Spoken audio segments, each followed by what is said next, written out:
Olá, estamos de volta depois de muito tempo. Bocas do Monte Podcast está de volta. Demoramos por uma justa causa. E, inclusive, justa causa, a nossa convidada de hoje é advogada. Demoramos por uma justa causa. Eu estava achando este podcast muito masculino. Eu queria trazer uma convidada feminina, uma convidada mulher, porque a gente teve Dida Larruscaim, uma das nossas convidadas aqui, mas afora ela eu só tinha entrevistado homens até agora e isso estava me incomodando, eu não queria trazer mais nenhum homem em sequência e por isso que hoje a nossa convidada, até por esta questão que eu acabei de explicar para vocês, a nossa convidada é mais que especial. Renata Quartiero, a advogada das mulheres, das feministas de Santa Maria. Tudo bem, Renata? Tudo bem. Eu não sabia que ele tinha uma sequência muito masculina aí. Olha, vamos fazer essa quebra. Então é uma sequência homem-mulher. Homem-mulher, vamos começar. E assim, antes que me critiquem e me cancelem, eu já vou explicar. Não é que faltam mulheres para serem entrevistadas, mas é que nós estávamos... Todas as mulheres que a gente pensava, eu olhava para o lado... tinha aparecido num outro podcast. Eu, então, tinha aparecido num programa da TV. E eu fiquei, eu não quero ficar também copiando, furando, né? Quebrando aí a dinâmica dos outros programas, dos outros podcasts. Então, eu quero ser original. Vamos trazer aqui alguém para impactar. E aí eu lembrei da Renata e por isso a gente convidou a Renata hoje. E eu sempre começo, porque eu acho muito legal saber... E sempre começo até para contextualizar, para ir lá atrás, e eu pergunto para as pessoas como era ela criança. Não sei por que eu resolvi que eu faço isso em todos os podcasts, eu pergunto para a pessoa como que ela era quando criança.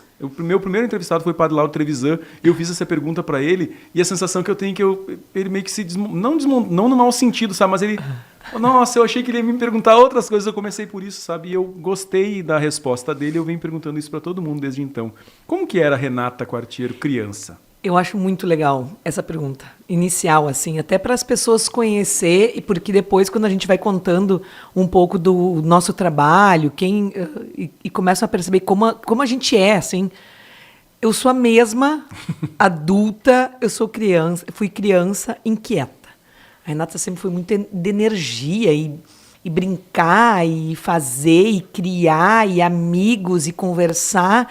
Então, eu sempre fui muito ativa na sociedade, na comunidade, criava muito.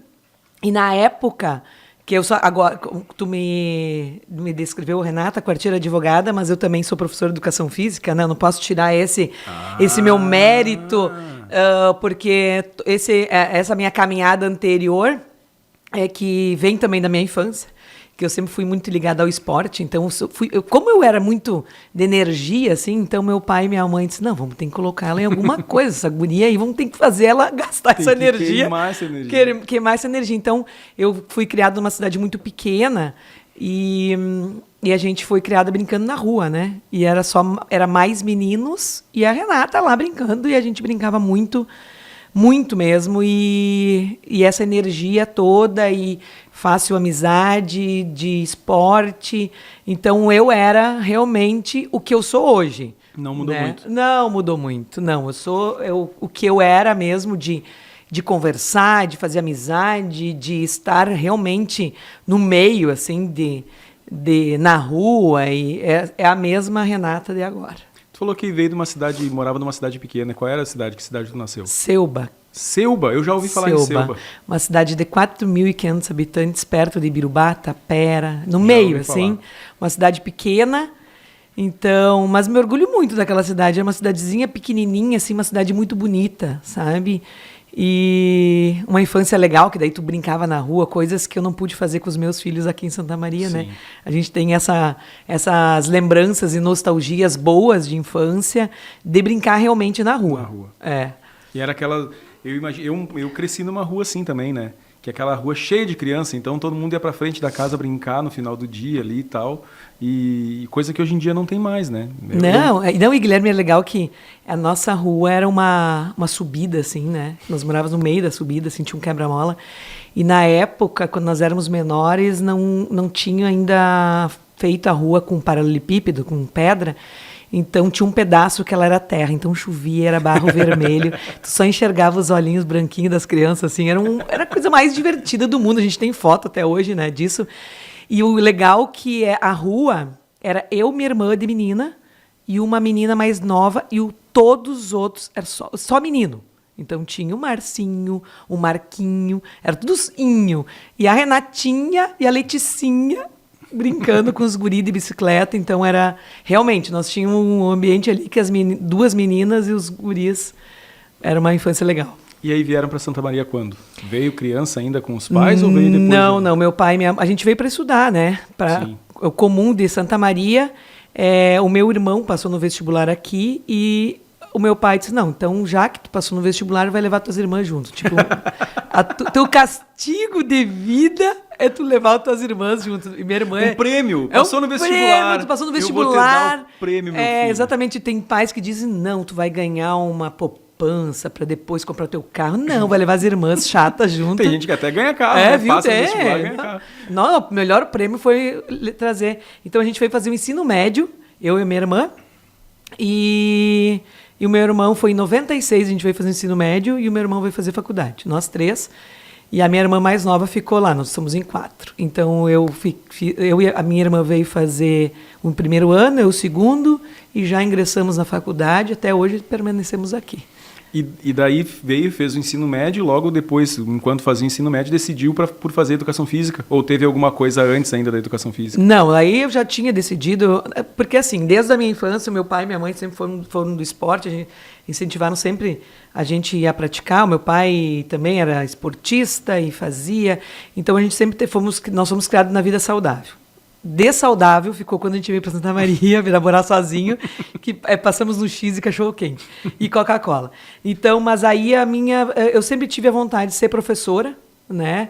A minha mãe é professora e quando eu decidi, eu quero ser professora, no ensino médio já. Aí a minha mãe, ai meu Deus, uma professora na família, eu não queria, porque sabem da minha luta, do magistério. E o pior que eu disse para a mãe, a culpada é tu, viu? Me levava eu bater panela lá quando precisava aumento de salário, era eu que estava sempre com a mãe. Aí eu decidi fazer educação física, fizemos cursinho e eu entrei na educação física no UFSM em 2000, minha irmã em enfermagem, e a gente começou a fazer faculdade aqui. Mas eu comecei a faculdade de Educação Física em 2000 com muito amor. Assim, eu queria muito fazer a faculdade. Nunca imaginei fazer Direito na minha vida ou outra faculdade. Sim, era a vocação mesmo era a Faculdade de Educação Física, por ser professora. E aí tu se formou e chegou a atuar na área? Chegou a ser professora de Educação Física? Sim, me formei em Educação Física em 2003, 2004. Fiz especialização, aí atuei por quase 10 anos, dava aula de ginástica comunitária, dei aula por 7 anos na PAI de Educação Física, tínhamos um grupo de dança, e atuei por muitos anos com Educação Física. É maluco isso, né? Porque geralmente quando a gente conversa com pessoas que trocaram de área, depois de formar e tal, não é uma regra, claro, mas geralmente... é por pouco tempo. A pessoa atua ali por 1 ano, 2, ou então, às vezes, na faculdade já está vendo que não quer mais, mas se forma para não perder e tal. Mas tu atuou por 10 anos. E tem mais uma curiosidade no meio dessa trajetória, por isso que eu digo que a minha vida foi uma vida tão estranha e louca, em caminhos que foram, porque, assim, quando eu me formei, eu descobri que eu estava grávida da minha filha, da Antônia. Então, ali eu disse, puxa vida, é agora, porque eu tinha projetos, e a gente sabe, quando a gente sai da faculdade, eu já tinha mandado o projeto para Santa Catarina para fazer mestrado, e já estava meio que aprovado, eu já estava indo para viajar, e aquela vida louca. E daí eu disse, não, vamos adormecer esses projetos, eu vou ficar em Santa Maria. Comecei a trabalhar, e daí passou uns 2 anos de educação física, de aula de educação física, eu trabalhei com teatro. Aí comecei a trabalhar com teatro, com uma companhia de teatro. E, ao mesmo tempo, fiz cursos de ludicidade, com recreação, que eu sempre trabalhei com criança na faculdade, fiz cursos de recreação em situação de turismo, abri minha empresa de festa. e comecei a trabalhar com a educação física empresarial. Então, montei minha empresa de festa, trabalhava com recreação em festas infantis, montava espaço kids, e era a Renata lá, bem louca, trabalhando com criança, gritando e fazendo. Então, eu trabalhava durante a semana com educação física na PAI, final de semana com teatro, com recreação em festas particulares. E chegou um momento que eu pensei, sabe aquele momento, aquela pausa na tua vida, que eu tinha uma filha, tenho ainda, né? Sim. Opa. Um momento assim, nossa, mas aí eu vou ficar velha. E eu não posso ficar assim. Quem é que vai contratar uma recreacionista velha? Sabe? Eu não vou mais ter pique para fazer isso. E o magistério, eu via que aquilo ali eu tinha que sobreviver, e o magistério a gente sabe o quanto é uma luta árdua de trabalhar de manhã, de tarde, de noite, né? E eu era mãe solo. E daí eu disse assim, eu acho que eu vou fazer outra faculdade. Eu estava com 32 anos na época. Eu já estava trabalhando há 10 anos com educação física, vou fazer outra faculdade. Eu resolvi, sentei, o que eu vou fazer na administração? Não, mas administração, o que não, né?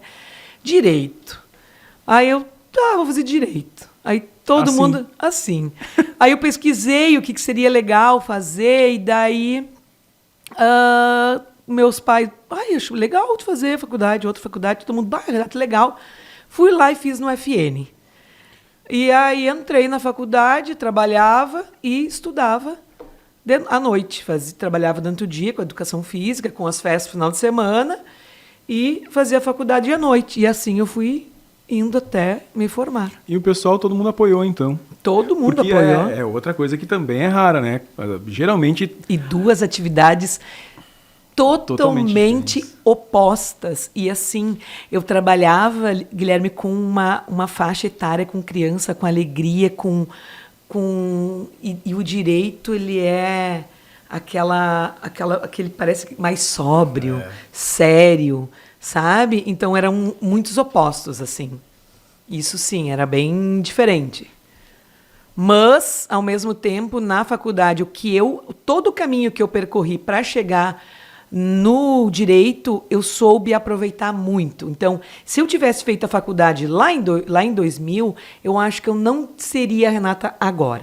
Então, eu sempre trago o meu perfil, Renata, mulher, agora advogada, com toda a minha caminhada da educação física, da PAI, porque eu sempre trabalhei com a população mais vulnerável. Sempre. Assim, não tinha... trabalhei sempre com portadores de necessidades especiais, então tinha muito essas questões assim, sabe? Então parece que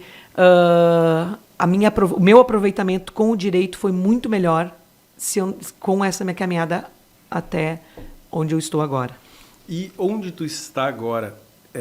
Quando tu entrou no direito, tu entrou para fazer direito sem saber ainda que área seguir? E durante a faculdade tu descobriu, ou tu já entrou com a faca nos dentes, assim, eu vou ser advogada para seguir essa carreira aqui? Não, eu entrei na faculdade sem saber o que me esperar, sabe? Tipo, cheguei lá, né, ver o que era o direito, porque a gente vai entrar em várias esferas, né, do direito, e direito criminal, e eu não esperava, assim, eu chegar onde eu estou agora, ao que eu, né, defendo agora. Claro que a minha luta com as mulheres e em relação às mulheres, questão de gênero, entrando nas questões de população mais vulnerável, isso já era luta de militância, já de pessoas, sabe? Então isso, nem eu digo, quando nasceu minha filha, eu já vi que quando a gente nasce mulher, a gente já percebe que a gente tem uma luta mais, né, de saber onde a gente está, o lugar que a gente ocupa. Então, eu sempre fui uma mulher mais posicionada, porque a minha mãe já vem de casa isso, né? Então, a gente já tem um posicionamento como mulher. Então, quando nasceu a minha filha, eu já tive que me posicionar diferente, né? Então, a gente sabe que nós sozinha é uma coisa, mas quando a gente é tutor de uma menina, né, e tutora de uma menina, é diferente. Tu vai ter um cuidado e uma luta, né, de estar numa sociedade machista, patriarcal e violenta diferente. Então essa foi uma meio que virada de chave na minha luta e de estar no meio e de pensar diferente no momento de me tornar mais feminista. O direito, quando eu entrei no direito, isso me permitiu, como profissional, aperfeiçoar, então, realmente, o direito em si, né, de defesa, realmente, das mulheres. Mas, quando eu entrei na faculdade, eu não esperava eu me olhar agora, eu fechar meu olho e ver o agora, sabe? Eu entrei totalmente diferente. Eu pensava em...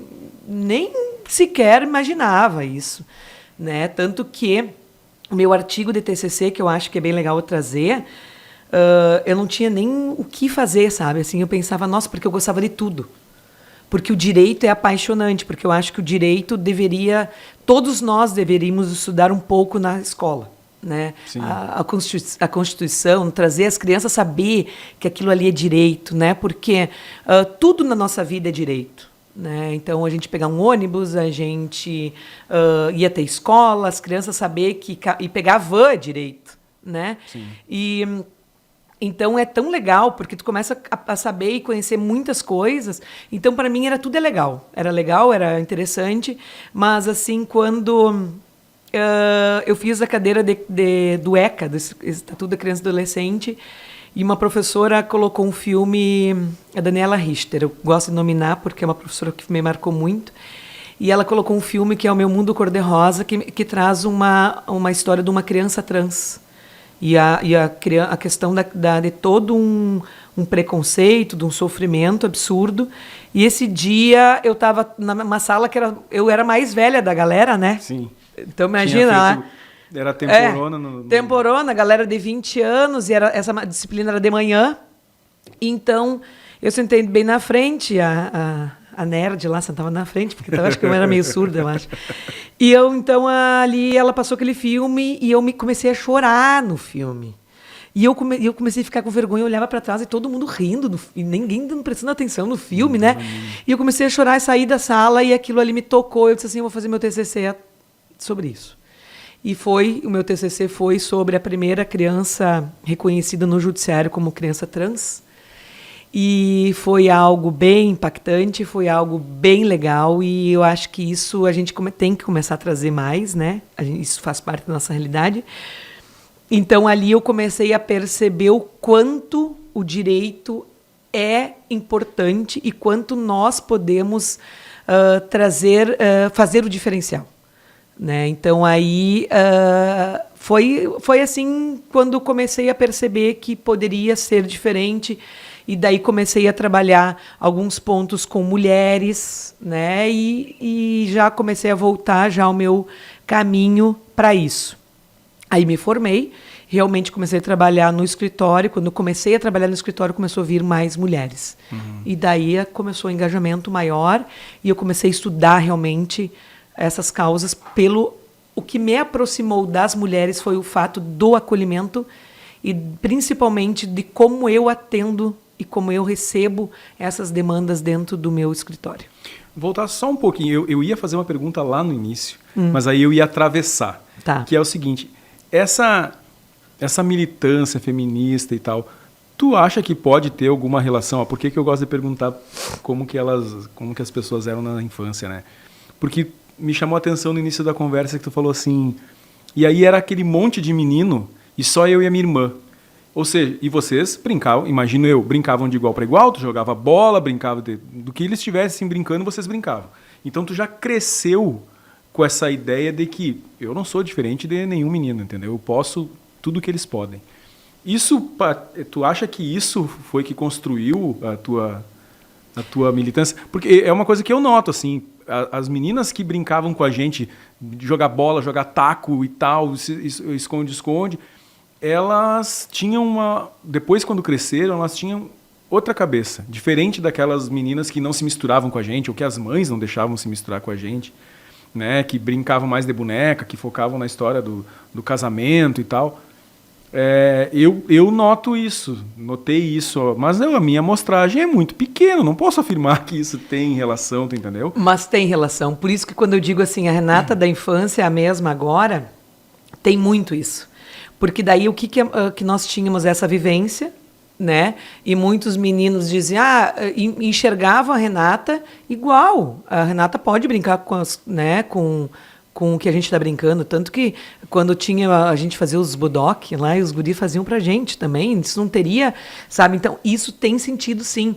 E principalmente, quando eu digo que é uma criação de família, que a quebra do patriarcado é na família, é aquela questão de ter a mulher ter o espaço dela, porque a minha mãe trabalhava, meu pai trabalhava, e a minha mãe sempre disse assim, ó, e a gente cresceu ouvindo isso, que a mulher tem que estudar, a mulher tem que ter o trabalho dela, e que o casamento é um complemento de vida, que a mulher tem que ter o trabalho dela, que a mulher tem que ser feliz por ela, né? E que o casamento é o casamento, né, que teria, vamos dizer assim, o esposo, mas é um complemento, não seria a tua felicidade depositada nele. Então a gente cresceu sempre assim.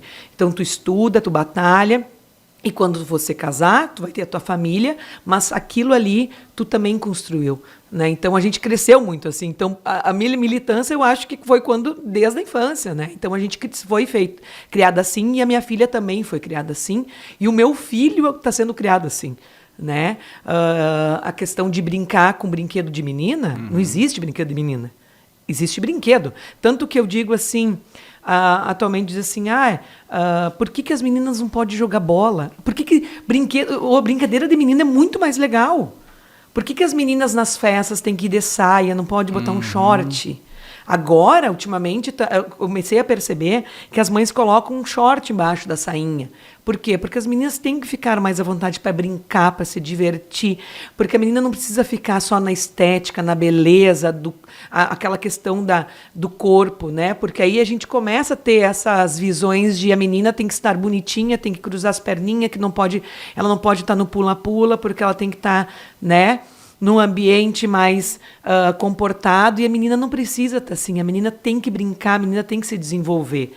E isso faz todo sentido, esse teu olhar diferente na infância, né? E traz agora eu percebo muito mais a menina mais empoderada do que na minha época. Sim, né? sim. O que a gente precisa desconstruir, que agora, com a minha experiência agora é mais em palestras, em trocas de conversa, em rodas de conversa, é que a gente tem que desconstruir a faixa etária da minha faixa etária. E principalmente de senhoras também, porque Sim. as meninas da faixa da minha filha de 19 anos, nossa, são meninas assim que percebem até os sinais de um namoro abusivo já, sabe? Então já tem uma construção maior e mais fortes, né? Vou devolver a tua linha de raciocínio que tu estava, eu interrompi para fazer esse parênteses aí. Se tu puder falar um pouquinho sobre esse caso do teu TCC, da questão da criança trans, porque eu noto, e eu, assim, não sou conhecedor, até me envergonho disso, devia pesquisar e procurar saber mais. Mas eu não sou conhecedor dessa questão trans. Quando tu falou criança trans, eu aposto que tem gente em casa que vai assistir e vai ficar confuso. Como assim criança trans? Mas trans não é só quem faz a cirurgia, como que a criança faz a cirurgia? Então, se tu puder, né, elucidar isso para quem está nos assistindo, porque um dos objetivos de ter convidado para vir aqui também é esse, é a gente... É uma conversa. E explicar...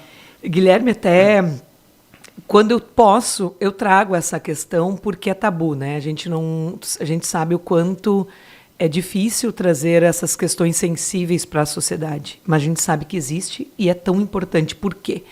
Porque evita prejuízos na adolescência, evita prejuízos na fase adulta, a gente começar a visualizar as nossas crianças diferente. Porque o trans nasce trans, né? Ele não vira trans. A pessoa nasce assim.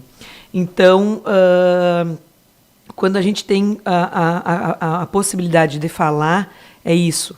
Então, a criança nasceu trans e ela vai se desenvolver já na infância, ela já vai dar sinais, né, de possíveis, né, essa incompatibilidade de gênero, de querer se vestir de menina, o menino querer se vestir de menina, de já falar, conversar com a mãe, de dizer assim, mamãe, eu não me vejo menino, eu não gosto dessa roupa, eu sou menina. E isso a gente vê muito. Claro que muitas vezes os pais começam a ter esse medo ou algo que repulsa, e esse caso em si que eu trouxe, que é o primeiro caso do judiciário, seria bem interessante porque saiu na Veja, saiu no Fantástico. Quem quiser acessar, coloca lá no Google, coloca a primeira criança trans reconhecida no judiciário brasileiro, e vai sair nas notícias, e é bem legal de ver, porque tu evita prejuízos na adolescência, que muitos casos de suicídio de crianças, de adolescentes, que não conseguem chegar a essa fase, por quê? Porque tem essa repulsa da família, e muitas vezes, na fase adulta, acabam na prostituição. E a gente sabe o quanto, né, a gente tem essa... A população trans, nas siglas LGBT, né, que ia mais, são as pessoas mais prejudicadas perante a sociedade. Por quê? Porque começam desde a infância, né? E daí chega na adolescência, na família eles não são aceitos, são expulsos de casa, na escola eles não são aceitos, há evasão escolar, eles não conseguem terminar os estudos, aí no trabalho tem uma estigmação dentro do trabalho, não conseguem emprego, e onde vão, né, estar. Então, quando eu trago esse olhar para nossas crianças, não é só esse olhar no viés trans, mas o olhar de olhar para a criança, que ela também tem voz, né? Quando nós estávamos falando no intervalo, ou antes de nós começar o programa, de que todos nós temos vozes, mas nós precisamos que todos nós nos escutem, a sociedade nos escute, e nós, pais, devemos escutar as crianças. Por quê? Porque a criança também tem voz. Todos nós. Sim. E a criança tem que ser ouvida. E quanto mais nós ouvir as crianças, mais, quando chegar a fase da adolescência, que eu acho, que eu tenho filhos, né? A Antônia passou por isso, e é a pior fase. É onde realmente desencadeia problemas psicológicos que na infância nós não soubemos lidar, e nós não enxergamos nossos filhos com aquele olhar que deveríamos olhar. Então, a criança, quando desenvolve essa questão da transexualidade, ela já vai dar sinais na infância. Tá? É a questão do vestimento, de se enxergar, porque o trans, o menino trans, né? A criança, o menino, quando ele se enxerga como menino, ele não vai se enxergar como menino. Sim. Tá? Ele vai dizer, não, eu não me enxergo nesse corpo, eu preciso, eu não quero essa roupa. Então, começar a procurar ajuda, procurar um psicólogo. Temos aqui em Santa Maria o ambulatório trans, que começa a trabalhar a questão psicológica com a família, a questão psicológica com a criança, e isso tudo é futuro, tá? Mas a gente precisa ter esse cuidado já no início da infância, para começar a trabalhar o psicológico. Não digo, aí as pessoas que estão nos ouvindo, nos escutando, eu não digo que começa a pensar assim, não, a criança já vai ser vista já, né, com um nome diferente. Não, isso tudo é uma construção, é um trabalho psicológico, um trabalho multidisciplinar, que seria numa equipe multidisciplinar, principalmente com psicólogos, que vão trabalhar tudo isso quando tem realmente o acolhimento da família, né, e pessoas profissionais que vão começar a ter esse olhar diferenciado para essa criança. Tá? Então é isso que as pessoas não podem achar, que muitas vezes lidam com a sexualização da criança. E acha que tem relação com a troca do gênero através de cirurgia, né? Eu já vi muita gente fazer essa confusão. E não é a pessoa se sentir de outro gênero que não é aquele gênero que ela nasceu. Independente de ser menino, se sentir menina e tal. Isso deve ser um negócio torturante. Não, e outra, Guilherme, é difícil. São assuntos difíceis realmente para pais. Eu tenho uma amiga minha que tem realmente um filho que ela acompanha, e ela acolhe, porque, que nem eu digo assim, se não tem amor dentro de casa, onde vai ter amor? Sim. Porque fora de casa a violência é extrema. Mas a gente precisa ter isso, tem que ter em mente que a criança nasceu assim, que ela não foi criar, não é a questão da sociedade, não é na escola que tu vai falar sobre isso. Eu vou falar, a Renata está falando sobre isso, agora a criança ouviu, eu vou ser trans. Não existe. Ninguém vira trans, ninguém vira gay. Exato, tá? ele estava abrindo a boca para dizer isso. Ninguém vira, porque se fosse ter essa opção, eu acho que ninguém teria essa opção pela violência que a gente sofre diariamente dentro de uma sociedade totalmente homofóbica, né? Então, as opções nunca seriam isso. Então, isso são orientações sexuais e as pessoas nascem assim, né? Então, isso que as pessoas precisam entender. Não, e eu aposto que quem estiver nos ouvindo está dizendo assim, vira sim, porque a fulana de tal que eu conheço, ela foi casada há não sei quantos anos, teve 4 filhos, e agora ela está casada com uma mulher, e vice-versa, né? Então, é diferente, a gente está falando disso na etapa da infância, que nenhuma criança vai virar homossexual porque ouviu falar sobre isso na escola, né? Não. Então, e outra, a maioria das pessoas adultas, quando realmente fazem a transição, vamos dizer assim, a Renata, nasceu Renata, conviveu com aquele aprisionamento, porque é uma prisão, né? Eu quero ser o Renato, eu vivo numa prisão dolorosa, absurda. E eu passei por toda a infância, passei na adolescência, passei na fase adulta, tive relacionamentos tranquilamente perante a sociedade, mas internamente eu não me sentia à vontade. Lá pelos meus 35 anos, onde eu saí, geralmente as pessoas saem da cidade onde moram, ali ela vai permitir viver. Né? Então, essas pessoas vão ser felizes muito mais na fase adulta. Né? Então, por quê? Porque tem todo um processo de violência desde a infância, adolescência, né? Toda parte, mas elas vão realmente viver realmente a plenitude de vida na fase adulta porque não tiveram esse olhar na infância. Por isso que a gente tem que sempre muito olhar desde o começo para não evitar esses futuros, né, adultos que vão sofrer uma violência absurda e que poderiam ter um futuro tão brilhante, né?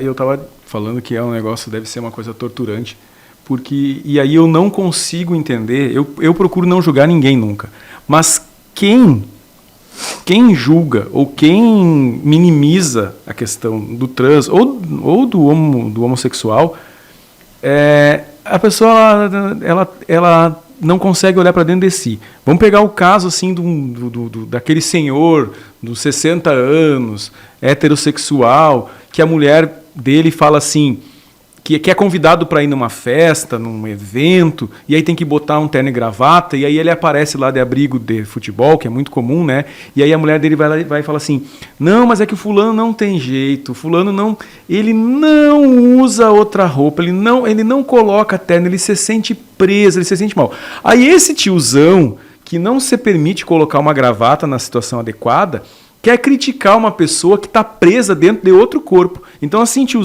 o tiozão ele não consegue usar um terno, porque ele tem que se sentir à vontade do jeito que ele não vai se aprisionar num terno. Mas ele julga uma pessoa trans, ele julga uma pessoa homossexual que está presa dentro de outro corpo. Exatamente. Entendeu? Então não faz sentido nenhum. É por isso que eu digo, eu tento sempre não julgar ninguém, cada um sabe onde seu sapato aperta. Cara, se entrar uma pessoa correndo pelada agora aqui no estúdio, subir na mesa, gritar e sair de novo, eu vou ficar, cara, alguma coisa aconteceu para essa pessoa fazer isso, entendeu? Eu tento sempre praticar esse exercício da empatia. Mas com quem julga os outros eu não consigo. Não, também. Não, e tu sabe, Guilherme, agora só fazendo um adendo na tua fala, e eu vejo, e é um julgamento da felicidade e amor do outro, da outra pessoa, entende? Tipo assim, para que julgar? Se tu é feliz, assim, tu tá feliz, tu tá no momento teu feliz, o amor. Se tu é feliz com o teu companheiro, se eu sou feliz com a minha companheira, por que as pessoas, né, vão olhar qual que é o teu problema? Porque o problema não é eu com a minha companheira, ou tu com o teu companheiro. O problema são as pessoas. Quem tem o problema é aquela pessoa que olha e julga. Porque ela julgar uma pessoa feliz, aquela pessoa tem problemas, entende? Porque eu não consigo, eu também, é algo, eu até hoje, quando a gente traz esses debates, eu digo assim, eu não consigo entender, né, o porquê que as pessoas se incomodam com a felicidade do outro e com o jeito do outro estar, do outro viver, né? Se a minha irmã é bissexual, ela estava namorando, ficou 2 anos namorando uma menina. é a mesma coisa que eu namorando o Thiago. É a mesma coisa. Mesma Exatamente. coisa. Exatamente. Ela tem namora, ela vive, ela tem é a mesma rotina, elas vão sair para jantar. Eu não tenho o que, sabe? Eu não consigo. É que eu tenho um olhar diferente. Eu não sei. Eu vejo que o mundo não deu certo. Não sei. Eu não consigo. Quando as pessoas dizem, Renata, qual a tua explicação? Eu não sei. Eu não consigo entender, sabe? É algo que para mim, aquela pessoa que julga tem um problema. Sim. Interno dela, que ela que tem que resolver, não é a pessoa que está sendo julgada, sabe? O julgador que tem problemas, essa pessoa tem que ir para terapia. Porque ela tem um problema interno dela que ela queria ser feliz e não consegue. E quantos de nós já não ouvimos colocações do tipo assim, eu não tenho nada contra a pessoa ser gay. Tem um amigo gay. Eu não tenho nada contra a pessoa ser gay. Mas aqueles gays que são assim, espalhafatosos, que isso, que aquilo, que falam com voz feminina. Não, então tu tem tudo contra ser gay. Exatamente. Tu quer que ele seja gay no quadradinho dele. Então tu tem tudo. Não vem dizer que tu não tem nada contra. Exatamente. Porque tu quer colocar o homossexual no quadrado que tu acha socialmente aceitável, que é aceitável para ti, né? Mas as pessoas elas não se dão conta, assim, a quantidade de vezes que eu ouço as pessoas começarem uma frase com eu não tenho preconceito, mas... Cara, o que tem depois da vírgula é preconceito puro, sempre. É o puro suco do preconceito. Exatamente. Aí eu não sou racista, mas eu tenho um amigo negro. O que tem a ver, O que tem a ver uma coisa com a outra, entende? Não tem. Exatamente. Aceita. E eu estava numa conversa e... a pessoa que vai ouvir, ela vai saber quem é, tá? Não vou falar o nome, né? Óbvio. Mas eu estava numa conversa no mercado e a pessoa chegou, um homem chegou para mim e disse assim, porque aquele governador gay... Daí, o que acontece? Ele foi falar do Eduardo Leite, mas ele é contra o Eduardo Leite pelas... política do Eduardo Leite. Mas ele, toda vez que ele fala do Eduardo Leite, porque ele é aquele gay. E daí eu comecei, toda vez, já é a terceira vez, naquele dia eu disse assim, o que ele tem a ver, a orientação sexual dele, com o caráter político que ele está fazendo com o nosso Estado. Aí porque eu vou sempre falar porque ele é gay. Aí eu comecei uma discussão no meio do mercado. Eu disse, a orientação dele, sexual dele não tem nada a ver, isso não influencia na questão política, da questão política partidária de tudo que ele está fazendo no Estado. Então, assim, eu gostaria que tu parasse de falar da orientação sexual dele, porque isso é homofobia. O que tu está falando. Não, tu está falando para mim. E daí a esposa dele disse, Renata, tu podia processar ele, né? A esposa dele me disse, quem sabe tu processa ele? Porque ele está sempre falando isso. Dele, eu sou homofóbico. E daí eu olhei para ele e disse assim... Será que ele sabe o que é ser homofóbico, ele dizer assim tão claramente? Daí eu olhei, sabe quando tu olha assim para ele? E daí eu disse assim, meu Deus, eu acho que a nossa conversa termina por aqui. E daí eu disse assim para ele, eu olhei para a esposa dele e disse assim, eu acho bem importante que tu verifique, porque o teu marido tem uma masculinidade frágil. Eu acho que ele tem que organizar a parte interna dele, porque ele, para discutir, sempre traz a questão da homofobia. Eu acho que ele tem que começar a trabalhar essa questão dentro da masculinidade dele. Tchau para vocês. Me virei as costas, porque, gente, eu ia dar um surto lá naquele mercado, gente. Não. Mas eu trago. Se ele ouvir isso, porque se ele sabe. Ele sabe que não vai ser ele. Não deve ter muitas pessoas que fazem isso no mercado, né? Então ele já sabe que foi ele. Mas e tem uma outra coisa também que dá pra gente relacionar, que é o seguinte, tem gente que diz assim, então agora eu tenho que gostar dele. Eu não posso desgostar dele, porque se eu desgostar dele, eu sou homofóbico. Não, tu pode desgostar dele. Tu não precisa realçar ou ressaltar sempre que ele é gay e meio que deixar claro que é por isso que tu não gosta dele. Tem diferença, tu entendeu? Porque nem falar assim, eu não posso agora... Uma vez eu ouvi alguém dizer, eu não posso agora dizer que o fulano de tal não presta porque fulano de tal é negro. Cara, tu só não pode relacionar o fato dele não prestar com o fato dele ser negro. O de resto tá tudo certo, eu ia dizer, tu pode a não raça gostar. dele, A pessoa, por ser negra, eu vejo que a raça não teria o porquê. Vamos dizer assim, se ele não gosta dele por isso. Sim. Mas não é relacionado a ele ser negro, entendeu? E a questão assim, agora eu tenho que ser obrigado a aceitar tudo. Não, a respeitar. Né? Eu acho que o respeito é o primordial, assim. Que enquanto agora adoram dizer assim, agora não dá para falar nada, a opinião da gente não vale nada. O que a questão que é? Enquanto todas as opiniões são válidas. O momento que a tua opinião ferir com o meu direito, não é mais opinião, é crime. Então a gente tem que começar a ter esse parâmetro. Toda opinião é válida, toda opinião pode ser dita, mas o momento que essa opinião ferir o meu direito como mulher, como negra, como homossexual, como transexual, como PCD, como povos originários, porque a maioria são pessoas assim, mais vulneráveis, aí já não é mais opinião, é crime. Então, essa consciência as pessoas têm que ter e dar um basta, sabe, Guilherme? Eu acho que é esse ponto. E essa discussão no mercado, por quê? Porque eu já deixei de ser tolerável, sabe? A Renata de hoje, muitas vezes, assim, eu cheguei a um ponto que eu dizia assim, eu não discuto. Sabe aquela coisa assim, eu não vou mais discutir. Porque a gente chegou a uma fase... Passamos por uma fase assim tão obscura que a gente começa a perceber que as pessoas estão tão... Passamos por, há uns 2 anos atrás, que parecia que as pessoas viraram um robô e que tu falava qualquer coisa, era aquela opinião, por mais que estava assim, expressa, certa, as pessoas... tiravam, era tudo mentira, sabe? Era um discurso de ódio muito grande. Então, às vezes, eu preferia me calar do que tu dar voz àquelas pessoas. Mas agora não, eu acho que tem coisas que a gente tem que ter não ser mais tolerável. Eu acho que a homofobia, no momento que a pessoa fala, uma pessoa que te conhece, uma pessoa que já tem um conhecimento, que fala muitas vezes, que é conhecida e fala um momento lá no mercado, né, e já diz na tua cara isso, eu já digo não. Então ali eu vou ter que colocar a minha voz e nós vamos sair na porrada aqui, né?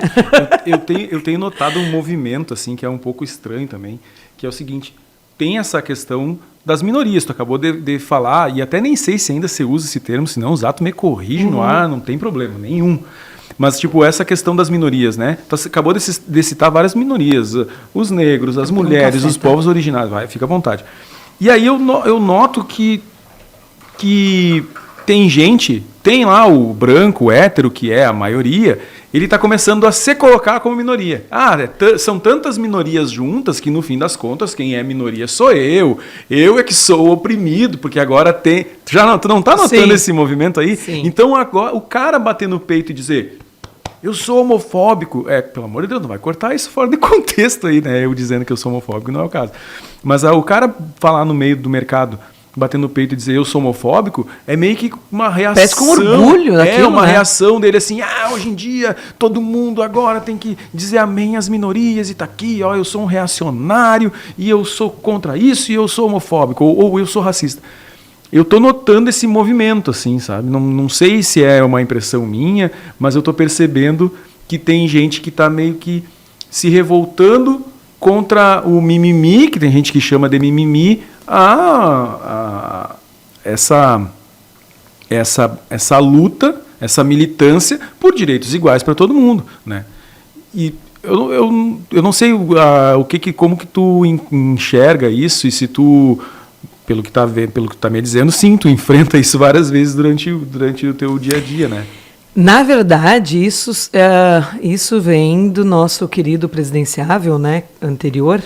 Eu acho que abriu o Poço Negro. Eu sempre digo assim, abriu uma porta e legitimou um discurso de pessoas odiosas. Eu acho que é esse ponto. Mas essa não é uma onda, são pessoas, assim, sim. Sabe, Guilherme? O que acontece? Quando a gente fala que é o mimimi, quando muitos dizem que é o mimimi, é porque agora nós temos garantias de direitos, né? Então, não é mais o mimimi. Vamos dizer assim, passamos de fase. né? A luta, antes era o mimimi, agora a gente começou a ter garantias de direito. Então, o que é garantia de direito? O racismo é crime, a LGBTfobia também já foi equiparado ao racismo. Então, a gente começou a ter mais... criminalizar esses tipos de atitude que já faz com que aquilo ali, esses discursos de ódio, a fake news, a gente começou a legitimar algo que... podando, né? Que nem eu digo assim, a fake news não é notícia, não é realmente podar discurso de ódio. Então, assim, a gente vai ter muito isso. Eu tive aqui tive um debate que no dia do orgulho gay, uma pessoa veio e disse assim, mas um aluno lá foi excluído porque ele disse que ele era hétero. Tipo... Sabe quando tu fica olhando assim e diz assim, não consigo acreditar que eu estou ouvindo isso. Mas isso são pessoas, assim, eu vou te dizer assim, de 100%, é 0,00001%. Eu não vejo isso, sabe? Eu vejo muito poucas pessoas falando isso. As pessoas têm um conhecimento muito maior agora de cuidado. Claro que... é óbvio que a gente tem os legitimadores de ódio. A gente está vendo agora uma regularização da internet, a gente precisa muito disso. Até eu sempre faço um desafio de olharem quando tem notícias até teve uma notícia ano passado, faz 2 anos atrás, sobre o ambulatório trans, o discurso de ódio que teve aqui no jornal, no diário, quanto teve de discurso de ódio. Então, assim... A gente ter um moderador que exclua esse tipo de discurso. Discurso de ódio nos comentários. Nos comentários. Então, a gente começa a ter agora, isso há uns 2 anos atrás, aí a gente começa a ter essas discussões agora de regularizar, ter essa regulamentação de não mais fazer parte disso de uma rede. Né? Por quê? Porque nós, mulheres, aí entra a nossa luta de mulheres, de sofrer o quanto nós sofremos violências dentro das redes sociais. Né, que agora está se voltando os crimes sexuais dentro das redes. Né? Eu estou com muitas clientes dentro das redes sociais. Mas eu meio que fugi um pouco dos temas, mas é que todos eles... Tudo está interligado. Tudo está interligado, por quê? Porque é discurso de ódio. Né? É muito discurso de ódio, e esse discurso de porque o orgulho hétero, o dia de todos os santos é o dia do homem hétero. Ou teve aquele movimento nos Estados Unidos, o Black Lives Matter, né? que é vidas negras importam, que eu vi um monte de gente reclamando que mas não é vidas negras que importam, todas as vidas importam e tal. E aí eu comecei a enxergar que é uma discussão meio esquizofrênica, assim, sabe? Que a pessoa, não sei se eles estão sentindo que estão perdendo espaço, se tem medo de perder hegemonia, eu não sei o que é, mas um certo desespero, assim, se apegando a uma questão de linguagem, né? Um slogan de uma campanha, vidas negras importam, e aí se agarram nesse tipo de discussão que é fútil, é fraca. Mas é que no mundo, né, eu vejo, tem um extremismo absurdo, que vão ir contra... Tanto que agora, olha o surgimento dos nazistas e fascistas, que a gente percebe o quanto eles estavam, né?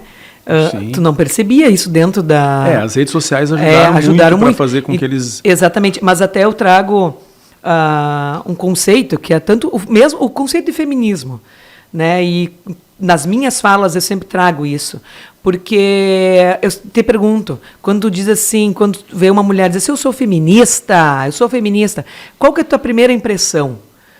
Eu sempre faço essas perguntas para os adolescentes, quando eu vou falar nas escolas, ou para quando tem um público que é mulheres e homens, qual que é a tua visão daquela mulher que diz que é feminista?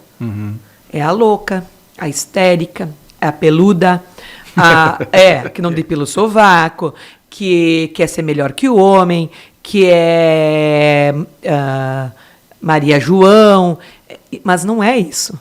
É como invertem um significado do feminismo. O que é o feminismo?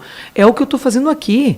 O feminismo, se não fosse a luta das mulheres, se não fosse o feminismo, eu não estaria aqui, Guilherme. Eu não estaria votando, não estaria uma possibilidade de eu ser votada, não estaria com deputadas, com um número de deputadas, não teríamos a governadoras, não teríamos a Dilma como uma presidenta da República, nós não teríamos espaço de mulheres estudando, não teríamos doutoras, cientistas, né?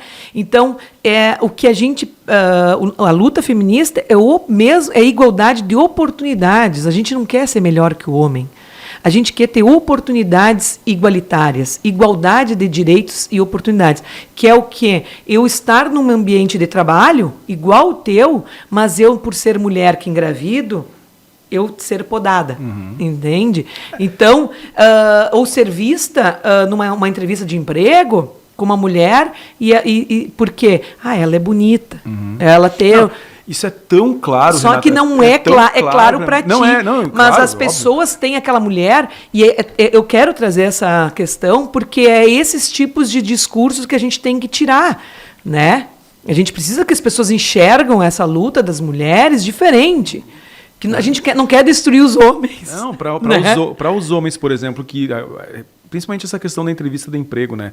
Para os homens que ainda acham que isso não existe, que isso é falácia, que não, né? Tem gente que diz que não existe racismo e tem gente que diz que não existe mais machismo. Os homens que passaram por entrevista de emprego nos últimos tempos, puxem da memória e vejam, né? Tentem lembrar, se perguntaram para eles se eles têm filho. Se perguntaram para eles se eles têm namorada. Se perguntaram para eles se eles são casados. A rotina. Né? Ninguém pergunta isso para homem, mas para mulher pergunta.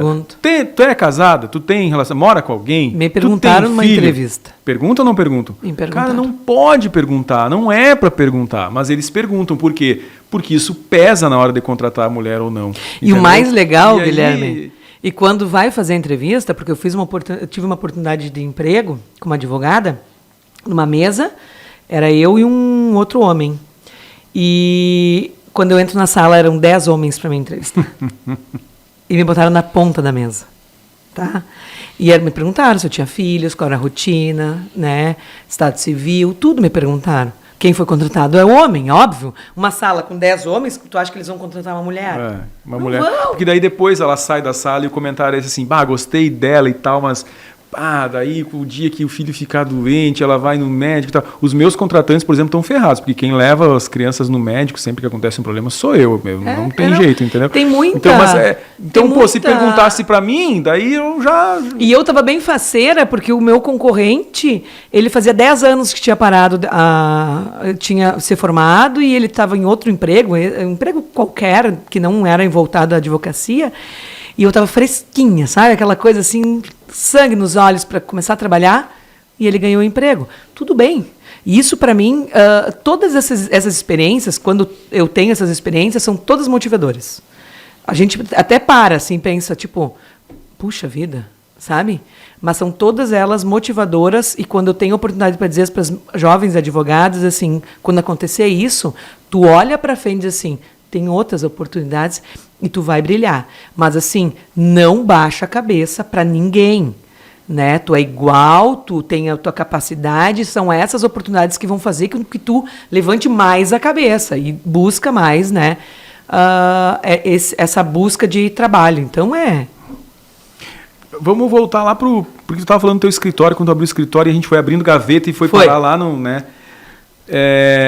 Hoje a tua especialidade é direito da mulher, porque assim, antes de começar o programa, a gente estava falando sobre pensão alimentícia, divórcio e tal, e tu atende mulheres que estão passando por esse tipo de problema, mas tu também atende mulheres que sofrem por algum tipo de abuso ou que precisam de uma medida protetiva e tal.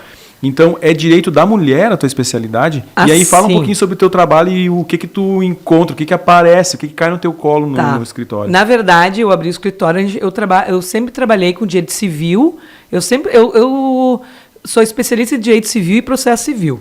Nunca trabalhei com crime, não gostava de crime, não ia para essa área, porque eu jamais defenderia, sabe? Eu não tenho essa questão de defender criminoso. Então, eu fui para a área civil e eu entrei no escritório trabalhando com direito de família, consumidor, a questão de contratos, parte civil, normal. E comecei a trabalhar muito com divórcio e família. Então, eu era procurada muito por mulheres, né, em processo de divórcio, guarda, e comecei a trabalhar uma questão diferente, mais humanitária, que era buscar uma conciliação quando tinha filhos menores, né, para que não tivesse um litígio, para que a criança não sofresse. Então, eu tenho todo um processo da Renata, e daí começou a surgir alguns... dentro desses casos, violência doméstica. Então, começou a surgir alguns casos de violência doméstica e eu comecei a trabalhar com isso com um olhar diferente.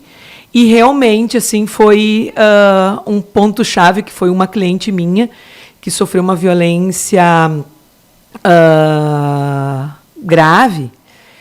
E é uma amiga minha, foi a partir dessa amiga minha, que ela disse assim, Renata, tu vai ser a melhor, tu tem que me falar, tem que ser tu, porque eu acho que tu é um perfil que vai me ajudar. Sim.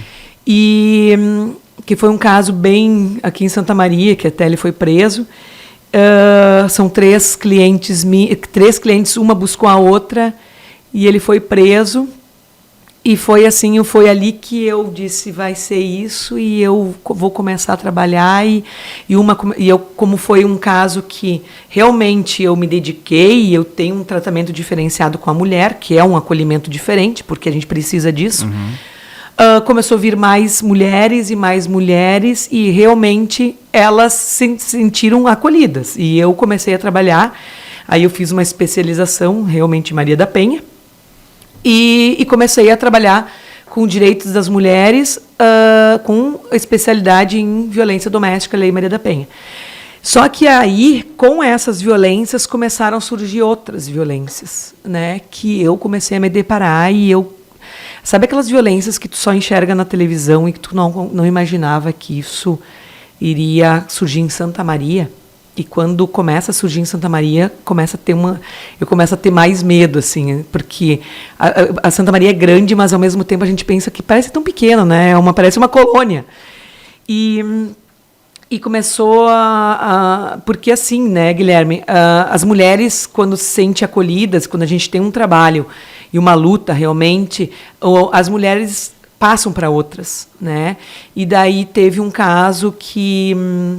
de 40 mulheres que eu atendi, que foi, na verdade, uma cliente que chegou até mim e que foi um vazamento de fotos íntimas delas, né, que saiu aqui em Santa Maria. Só que eu atendi uma delas e quando ela me relatou, aquilo ali me chocou. Eu disse, não, a gente vai ter que conversar, eu vou conversar, isso a gente tem que parar com isso. O que é a principal... O que eu penso, assim, quando eu atendo essas mulheres? Que eu preciso conversar com elas, eu preciso acolher elas, eu preciso ouvi-las, porque esse é o sentimento, quando eu falo que todas nós, mulheres, temos vozes. Quando a gente fala daquela frase assim, vamos dar voz às mulheres, não. Nós precisamos abolir isso, e a gente precisa dizer assim, vamos ouvi-las, que esse é o meu principal papel, é ouvi-las e depois eu trazer uma possibilidade de ver o que a gente pode fazer. Então, começou a surgir outros casos, que não era só violência doméstica, né, para mim, e realmente eu tive que começar a me aprofundar em várias esferas penais, assim, tipo de casos que eu até então não tinha nem conhecimento. E aí, quando eu trago vários casos virtuais, crimes virtuais, é que realmente nós, mulheres, passou da esfera daqueles crimes que o agressor agride a esposa numa esfera doméstica, mas começou a ter uns crimes que a gente não consegue chegar ao agressor, né, que está dentro de uma rede, que está lá, a pessoa está escondida.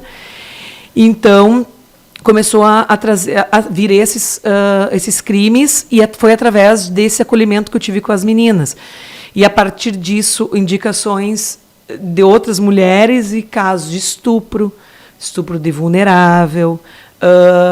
Então, começou a vir esses tipos de violências que até então eu não tinha contato, e veio a Renata diferente agora. A Renata que realmente vestiu a camiseta de uma penalista que eu não tinha nem sequer um conhecimento, e eu tive que realmente voltar a isso. Claro que sempre com a ajuda do Ministério Público. O Ministério Público é incansável nesses casos de violência contra a mulher. É eles que realmente tomam o primeiro passo, que eles têm mas a advocacia e eu tenho um trabalho bem importante nessa comunicação da vítima com o processo e com o Ministério Público, e esse acolhimento essencial. Sim. E esses crimes virtuais que tu fala, além do vazamento de imagens, até se tu quiser falar um pouquinho sobre esse caso aí, porque ele repercutiu bastante na época, né? Mas já faz quanto tempo isso? Vai fazer 2 anos. Eu achei até que era mais. Eu achei até que era 2 anos. 2 anos, Mas esses crimes virtuais, além do vazamento de imagens íntimas e tal, o que mais que pode acontecer? Qual é outros crimes que tu se depara ou que acontecem? Não precisa nem ter sido um crime, nada que tu defendeu, mas alguma coisa que tu sabe que acontece, para citar assim, eu tenho 3 tipos de crimes de vítimas aqui comigo, lá no escritório comigo. Que um caso que, bem o típico da novela, que foi passado na novela, que é a questão de estupro virtual, né, de menor. A pessoa se utiliza da fragilidade de uma menor de idade, a pessoa a mulher, a menina, não tem nem noção quem é o agressor, se utiliza da fragilidade de compartilhar fotos íntimas, utiliza da ameaça, né, de passar isso para amigos, para a família. Então, tem esse caso, sim, também aqui em Santa Maria.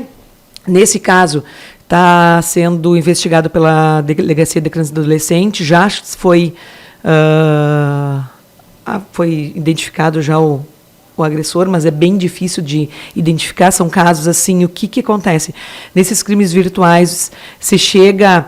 Porque aí entra a questão dos e-mails, né, que eu não entendo muito dessas tecnologias, mas a gente começa a pesquisar.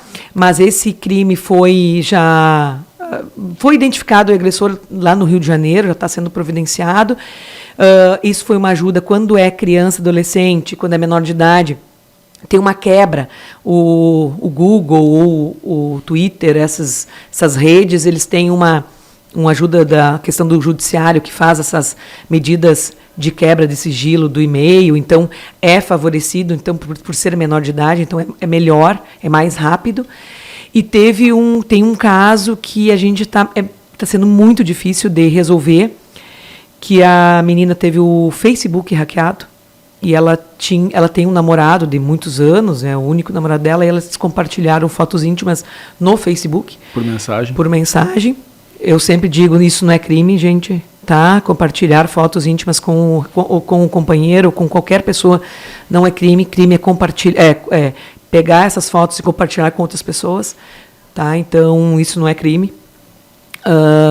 Ela foi hackeada e essa pessoa teve essas fotos e ele ameaça por e-mail. Só que não tem como identificar de onde é. A gente contratou até um hacker para a gente ver de onde sai, não tem. Não consegue. Identificaram que era na Tailândia. Aqui a delegacia não tem a Santa Maria realmente não tem uma delegacia especializada a fundo disso, porque são crimes muito difíceis. Agora foi a Porto Alegre. Lá em Porto Alegre, sim, tem uma delegacia especializada para isso. Até eu tenho que ver como é que está agora o andar do inquérito, mas são crimes que estão acontecendo dentro das redes do meio virtual e que a mulher está sofrendo diariamente, assim, que é bem difícil, porque atinge o psicológico. E o que é a chantagem? É levar a público, né? Então, esses cuidados, e a gente sabe o consumo de conteúdo pornográfico que tem, né, no mundo, né? E das meninas, das 40 meninas que eu acompanhei, que faz 2 anos, essa pessoa, esse homem, ele ele alimentava uma pasta num site pornográfico. Sim. Então, e outra, não era só essas imagens que ele subtraía, roubava das mulheres. E outra, eram ex-namoradas que estavam no banho, ele tirava foto delas no banho, sem ela saber, sem conhecimento algum. Então, é um crime tão absurdo. Nossa. É absurdo, assim. E outra coisa, que é mais, que eu quero até deixar isso, sempre quando eu falo, que tem plataformas de homens que utilizam do Instagram, o Twitter ou o Telegram, que extraem fotos de mulheres, de meninas, dentro do Instagram, sem a gente saber. Né? Pessoas que eu digo... Agora me fugiu o nome, porque eu ia falar uma coisa que não deve, mas eu ia falar. Mas pode falar, não tem problema. A não ser que seja passivo de processo. Não é, mas que eu digo, homens viciados em pornografia, sim, que se utilizam numa menina só de biquíni. Ah, sim, a foto, né, que ela postou livremente lá, ele vai lá e copia. Eu ia falar uma palavra mais... e utilizam e colocam lá e dizem, olha, é menor de idade, coloca ali, mesmo não sendo menor. E essa pessoa, esse acusado das meninas, do meu caso, fazia isso. Então, ele se utilizava, às vezes, daquela confiança das meninas para extrair fotos até de short, mais sensual, que as meninas postam, né? E isso não é crime, né? A gente sabe o quanto... E esse que é o problema, né? Porque eu imagino, sei lá, quantas já devem ter procurado advogado por algum caso desse tipo, e o próprio advogado já meio que rechaçou com aquela ideia de que, não, mas tu mandou uma foto para ele, tu não mandou? Ah, então tu conhecia ele só não sei quanto tempo. E a mulher começa a passar por ela é julgada 2 vezes. Na hora que ela vai pedir ajuda, já tem alguém julgando ela ali, e isso faz com que ela, às vezes, não avance, tu entendeu? Né? Mais ou menos aquela ideia de que a mulher, quando consegue abrir denunciar um estupro, por exemplo, e aí a primeira coisa que perguntam para ela depois que ela conta que foi estuprada é, tá, mas o que tu fez? Como é que tu olhou para ele? O que tu falou? Que roupa que tu tava? Cara... Guilherme, é tão doloroso, sabe? Eu vejo, assim, é muito doloroso. É assim, ó... é muito triste isso. Porque a quando até eu tive uma oportunidade de falar, a culpabilização da vítima, essa é a palavra. Toda mulher, ela se vê já intrínseco isso, a culpa. Por isso que muitas mulheres não falam. No momento assim, quando acontece a violência, a mulher automaticamente ela silencia e ela vai falar dessa violência 1 mês depois. E às vezes essa violência deveria ser falada no momento. Um caso de um estupro, né, que precisa muitas vezes de uma prova ou de alguma coisa, não que necessariamente precise, mas que isso ajudaria muito mais na condenação do criminoso, do agressor ou do estuprador. Mas aquilo ali, essa culpa intrínseca dela, já traz essa questão de eu vou ser julgada. E a maioria das mulheres que chegam até mim e sentam na minha frente, elas têm isso. E quando elas vão conversar comigo, elas dizem, ai, mas eu só sorri. Então, quando eu converso com elas, eu tenho um trabalho diferente, eu tenho que trabalhar essa questão de dizer assim, a questão da culpa, tu não é culpada, sempre é a questão da vítima, é a vítima. Então, é todo um trabalho, mas aí entra uma questão da mulher sempre não silenciar, né? Independente de se sentir culpada, ela pelo menos contar para uma amiga, sabe? Que muitas vezes, todos os casos que eu estou acompanhando agora, a gente tem muitos casos que o agressor está em liberdade, respondendo em liberdade. Por quê? Porque é réu primário. E daí, o que aconteceu? Mas tem casos já, mesmo muitos casos que ele já abusou de outras meninas. Mas como não tem boletim de ocorrência? Como não teve denúncia? Por quê? Por medo, né? Então, por culpa, por achar que, será que é, será que não é? Então, aí entra o perigo das mulheres silenciar por culpa, e daí o que acontece? Aquele agressor estuprou outra menina e ele está livre, né, normal, vivendo a vida dele, podendo ele estar respondendo de outra maneira, por né, se aquela menina não tivesse silenciado. Então, agora a gente está fazendo um outro trabalho. Mesmo você, né, mulher, intrinsecamente se sentindo culpada, busca alguém, um apoio, diz assim, aconteceu comigo. Aquela pessoa vai te abraçar, né? E quando uma mulher chegar para ti e disser o que aconteceu com ela, abrace ela e só ouve. Não fala, sabe? É isso. Porque os julgamentos das pessoas estão tão grandes. A gente, que nem eu digo assim, nós mulheres vivemos num momento tão absurdo e tão triste que a única coisa que assim, a gente precisa muito que as pessoas nos ouçam, sabe? Pois é, e foi bom tu ter falado nisso também, porque tem um caso recente aqui em Santa Maria, né? E até eu acredito que tu tenha conhecimento de causa, não quero...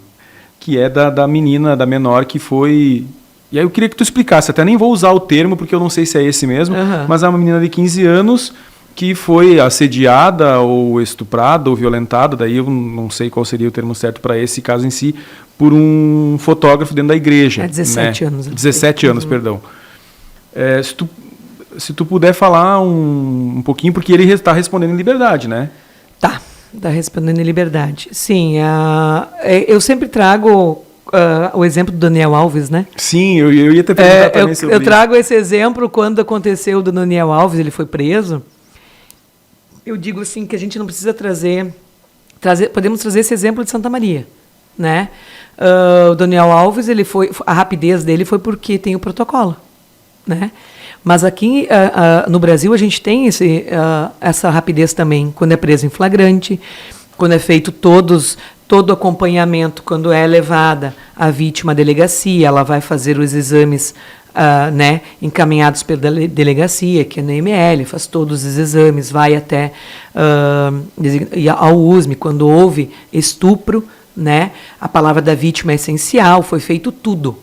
Tá? Foi preso em flagrante, foi feito todos os procedimentos necessários para que essa vítima fosse acolhida e fosse feito todo o cuidado com ela. Tá? O que a gente esperava era que fosse preso, né, Guilherme?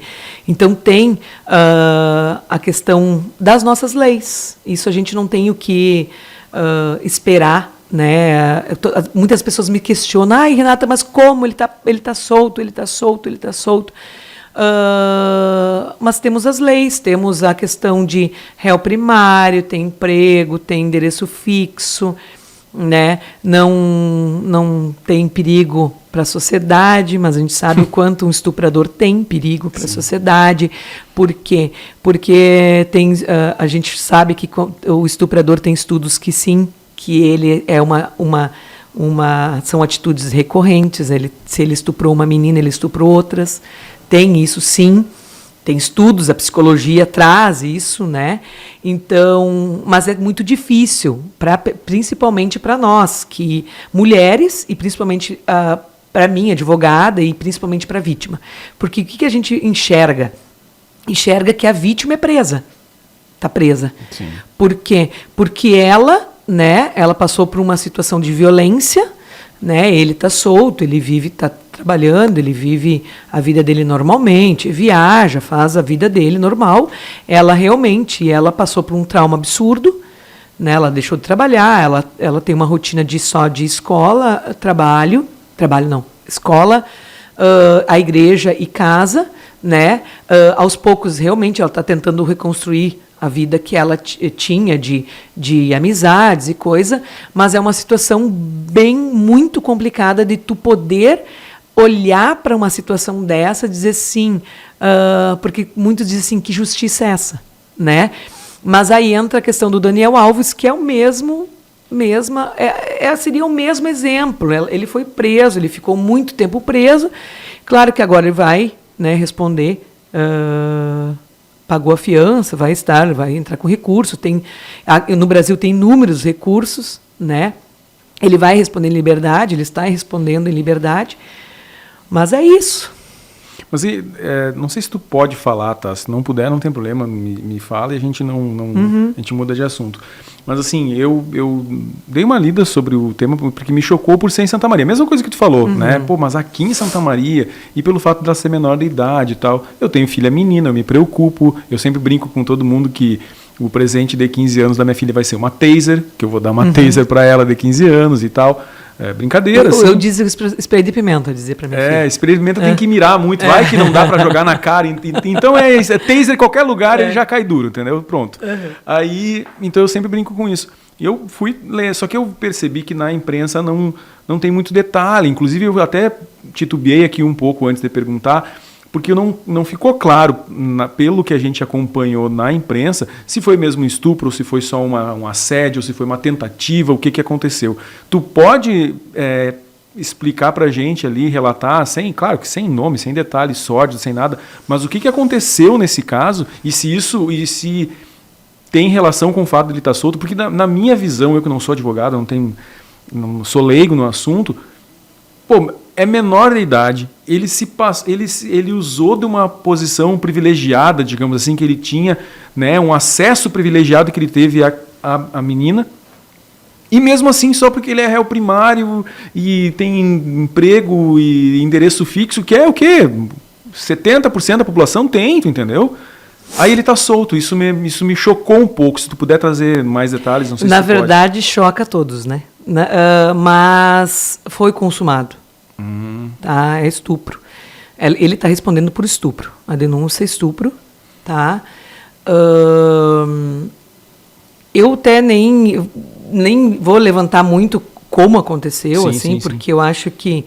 Mas, realmente, ela, quando aconteceu, ele se utilizou realmente da posição dele como fotógrafo para fazer o que ele fez, né? E conforme todos os relatos que ocorreu lá dentro, pareceu muito realmente que ele utilizou da situação para fazer o que ele fez, tá? Então parece realmente foi premeditado toda a situação. Não foi assim, eu gostei dela, ela sorriu para mim, eu vou lá, vou ficar com ela, sim, sabe? Não foi uma coisa do calor da hora. Não foi no calor da hora. Foi realmente foi o momento que estavam todos eles, que ele percebeu que não tinha ninguém lá naquele setor. Ela estava num lugar e chamou ela para ir até lá. Ele sabia onde não precisaria ter chamado ela. O momento que ocorreu, ele saiu do local que ocorreu o ato, a violência. Ele saiu primeiro, ela saiu desesperada dali. Isso tem tudo, todas as imagens, tudo. Chamou a mãe, o pai. Então, assim, é desesperador, realmente, das pessoas dizer, quando chegam para mim, dizem assim, como ele está solto. Mas eu tenho outro caso também de estupro de vulnerável, que o acusado respondeu em liberdade. Tá, Guilherme, isso é bem... A gente tem muito isso nossa justiça brasileira.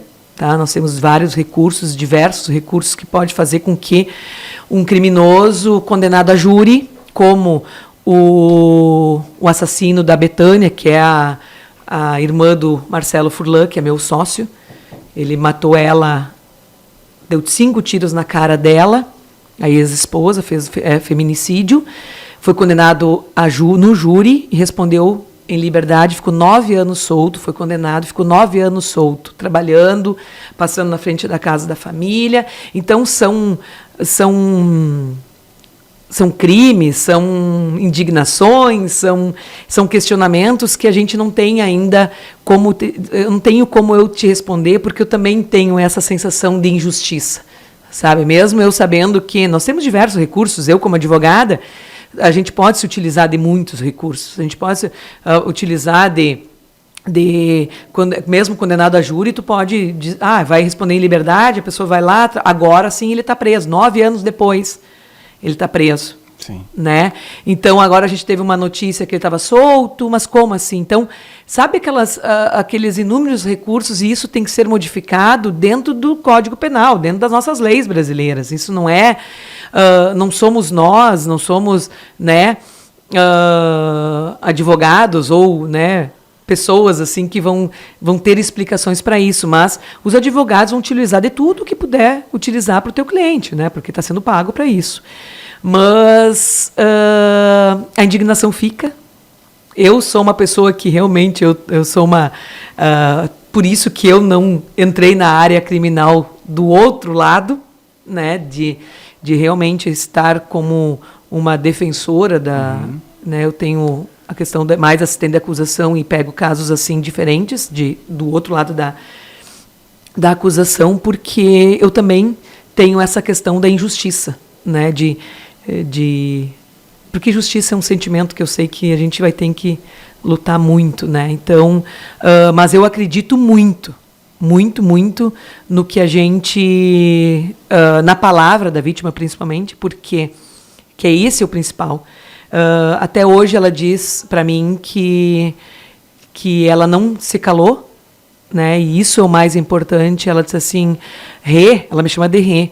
Ela, Rê, eu não posso acreditar que não vão acreditar em mim. É a única coisa que eu quero. Ela me abraça chorando. Isso ela é diz segundo assim, estupro, cara, ela só me sabe? diz assim que ela precisa que acreditem nela. Que ela fala que o que ela falou é verdade.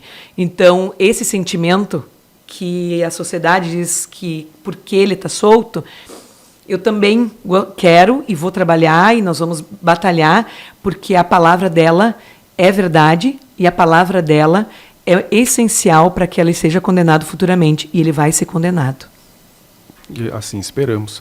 Eu tenho uma pergunta encomendada para ti. O pessoal tá me avisando do tempo aqui, mas a minha esposa me pediu para fazer uma pergunta para ti. E eu sei até que tu tem uma história para contar que vai ajudar a responder. Essa história eu tenho que contar. Que tu vai te ajudar a responder. Porque ela falou assim, pergunta para ela se com as vitórias que o feminismo alcançou, né? Minha mulher é feminista, eu tenho 2 feministas em casa. A minha filha de 6 anos é feminista. Deus o livre, não passa nada pelo radar dela. Assim, se eu falar qualquer coisa minimamente que saiu ali do script, a minha filha já grita. Ô, machista, ela me chama assim. Maravilhosa. E eu acho maravilhoso, pode chamar mesmo, não tem problema.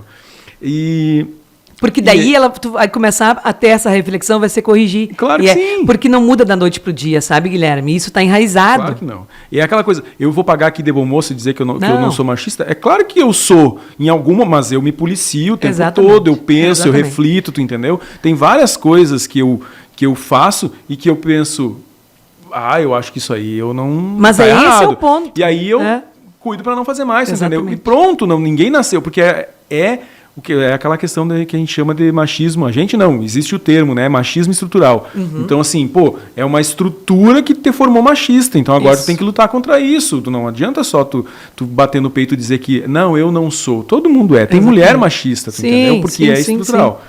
Então, beleza. E aí ela me perguntou, ela falou assim, pergunta para ela se, com as vitórias do feminismo, se com essa onda cada vez maior, das pessoas entendendo cada vez mais e tal, se o judiciário mudou, se o judiciário está acompanhando isso ou se ainda tem má vontade com essas causas. E aí eu sei que tu tem uma história para contar. Ai, que pergunta maravilhosa. Como é que é o nome dela? Ana.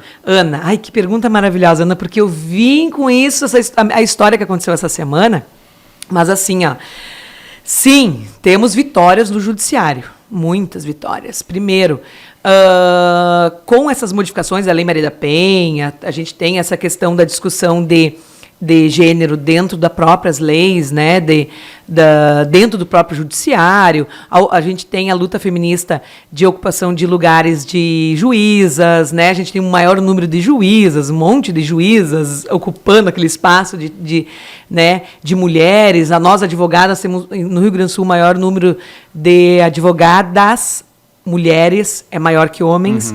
Então, assim... Mas as discussões de gênero também dentro do judiciário temos nossas conquistas também. E, principalmente, nós temos um avanço grande em Santa Maria, que é a vara de violência doméstica, que nós temos, mesmo sendo um juiz homem, Nós temos eu digo porque a gente tem essa conquista da vara de violência doméstica, que tem um olhar já diferente para a violência contra a mulher. Mesmo sendo um homem, ele tem um olhar já diferenciado nas questões das mulheres, né? E de um olhar sensível de ouvir a mulher. É muito, muito, muito importante quando chega a mulher para realmente relatar o que aconteceu com ela e um advogado homem do outro lado, né? Porque geralmente é um advogado homem que defende o agressor. E ele querer sobrepor a palavra da vítima, o juiz realmente ele se impõe e diz, não, aqui ela tem a voz. Então, a gente tem essas conquistas assim maior da mulher ter uma voz mais, né, de ser ouvida, mas tem muita coisa que aconteceu essa semana que eu acho que responde um pouco a pergunta da Ana, que eu tive um caso sério essa semana num embate com o juiz, e eu acho que nós precisamos mais de mulheres com embate com o juiz, né, com advogadas assim, que aconteceu que eu tenho uma cliente com uma medida protetiva de urgência, que ela sofreu violência doméstica, violência física e psicológica com ex-companheiro, e agora virou moda, né, os agressores entrar com uma crime de injúria e difamação, depois que a mulher quebrou o silêncio, estava numa violência psicológica absurda, conseguiu denunciar, ele foi lá e fez uma queixa-crime de injúria e difamação num calor de uma discussão no WhatsApp.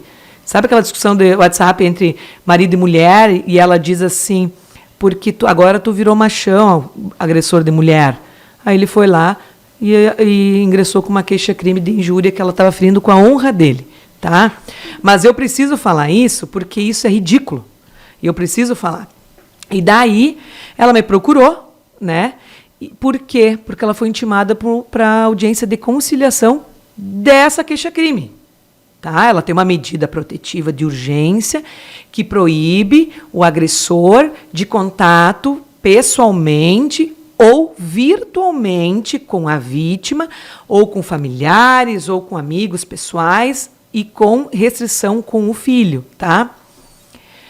Então, ela foi intimada para essa audiência de conciliação, porque é de praxe uma audiência de conciliação no juizado criminal, porque eles fazem assim, é um de menor potencial ofensivo, é um crime, né, de injúria e difamação.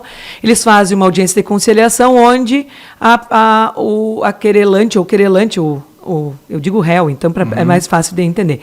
Aquela pessoa, o réu, vai dizer, então vamos fazer um acordo, né, de mútuo respeito, ou o autor da queixa-crime diz assim, então eu ofereço quem sabe uma cesta básica ou um salário mínimo para aquela réu pagar, para que não dê andamento ao processo, tá? Sim. Essa é uma audiência de praxe para não desonerar o judiciário que já tem muita coisa. Para ter muita coisa. Gente, como eu vou fazer uma audiência de conciliação com o agressor da minha cliente? Que tem medida protetiva, ele não pode chegar perto da cliente. Bom, aí o meu cliente, aí o advogado dele, eu acho que teve uma sã consciência, peticionou no processo dizendo que tinha uma medida protetiva e que pediu virtualmente a audiência. Eu, logo em seguida, assim, não deu 5 minutos, eu peticionei em cima dizendo que mesmo sendo virtualmente, é uma quebra de medida protetiva, porque estava sendo expressa a medida sendo virtual. Sim, posso só fazer um parênteses, porque também pode ter gente em casa que não está assistindo e não entende. Porque as medidas protetivas, geralmente, hoje em dia, por ter essa questão das redes sociais, o WhatsApp e tudo mais, elas são física e virtuais. Então, não é só uma questão do agressor chegar perto da vítima, mas também ele não pode entrar em contato com ela por telefone, por WhatsApp, nada. Por rede social, por nada. Porque a maioria ameaça por WhatsApp, continua a violência psicológica pelo WhatsApp, pelas redes sociais, por e-mail, eles têm de todas as formas violência psicológica, que é bem agressiva e as mulheres sofrem muito. Então, o juiz manteve a audiência, mesmo com a minha petição, explicando toda a situação. Inclusive, eu expressamente coloquei o artigo 10A da Lei Maria da Penha, que não é novamente revitimizar a vítima, né, a mulher, trazer toda uma violência, novamente uma violência, né? e dizendo que ela não tinha interesse na audiência de conciliação que desse andamento ao processo, porque a gente iria, né, se defender, que ela não tem interesse em conciliar. Como é que a gente iria conciliar com o agressor dela? Então, o juiz, por incrível que pareça, deixou marcada, continuou com a audiência, tá, virtual, e eu avisei a minha cliente dizendo, olha, foi mantida a audiência, tu vai ter que vir aqui, mas eu não vou te deixar participar, tu vai ficar na sala, mas tu vai ficar aqui, mas eu não vou te deixar participar. E agora eu vou me manifestar com o juiz, né? Então eu já estava assim, gente, eu estava assim, quando eu peticionei ali, e quando eu vi que ele tinha mantido a audiência, eu já estava com sangue nos olhos. Sabe aquela coisa assim que eu não conseguia mais? E como eu tenho a questão que eu sou civilista e já entrei para uma área penal agora, eu questionava, eu disse, mas como? Eu questionava pessoas próximas a mim, homens, dizia, mas como? Isso não tem lógica, gente. Renata, tu tá exagerando. Então, assim, nós mulheres somos eternamente questionadas, entende? Então, a gente tem que argumentar 2, 3 vezes para chegar a dizer assim, né, realmente tu tem razão. Então, entende, Guilherme? Então, assim, ó, às vezes chega uma hora que às vezes eu paro e digo assim, não, agora eu não vou mais falar, porque já argumentei e vou agora à ação. Então, nesse momento, quando foi feita a audiência, quando ela chegou no escritório, ela teve uma crise de ansiedade muito grande, ela realmente chorou bastante.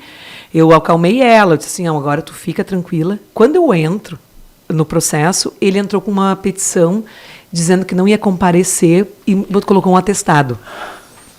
Eu, na real, eu tenho certeza que ele estava com medo, tá? Porque eu peticionei naquele processo, assim, que eu acho que ele sabia que eu ia meter o cachorro. E só estava o advogado dele. Então, estava o advogado, o juiz e a Renata. Então, era 2 homens e eu, mulher. E o juiz abriu a audiência e eu disse assim, olha, doutora, eu preciso me manifestar em relação a isso, a essa audiência. E ele, ai, doutora, super tranquilo assim, né? Eu acho que ele não imaginou que eu ia, né, despejar o que eu tinha que despejar. E eu disse assim que era inaceitável que o judiciário estava perpetuando a violência contra a mulher, que eu não conseguia aceitar o que eu estava presenciando naquele momento, né? Que uma mulher vítima de violência psicológica e física, né, com medida protetiva de urgência, deferida pelo judiciário, que expressamente, ainda eu disse, pessoalmente, virtualmente, estava se submetendo a um absurdo daqueles, e eu disse, ela está, infelizmente, presente aqui na sala, teve uma crise de ansiedade, chorou na minha frente, está aqui nessa sala, e eu ter que submeter a minha cliente a esse tipo de vergonha dentro do judiciário. E sabe o que o juiz me responde? Doutora, só que assim, eu não vejo muito prejuízo em relação à tua cliente nesse meio virtual. E a minha resposta, eu disse assim, realmente, o senhor não vê porque o senhor é homem. Nem o senhor e nem o senhor doutor fulano, porque vocês são homens. O momento que se vocês fossem mulheres e sofressem violência psicológica absurda e violência física absurda, vocês teriam um outro olhar com nós mulheres e com a violência psicológica e violência física conosco. E daí eu comecei a falar sobre o artigo da Lei Maria da Penha, e daí a gente começou a discutir uma questão mais acalorada. Por quê? Porque ele disse que ali não era o momento, porque era um outro juizado e não era a vara de violência doméstica. E eu, mesmo assim, eu discuti. Por quê? Porque ele disse que não era competência dele, e eu disse assim que sim, que ele pode, sim, como juiz, né, tomar essa atitude de cancelar a audiência e dar andamento ao processo, porque nós não tínhamos interesse de conciliar.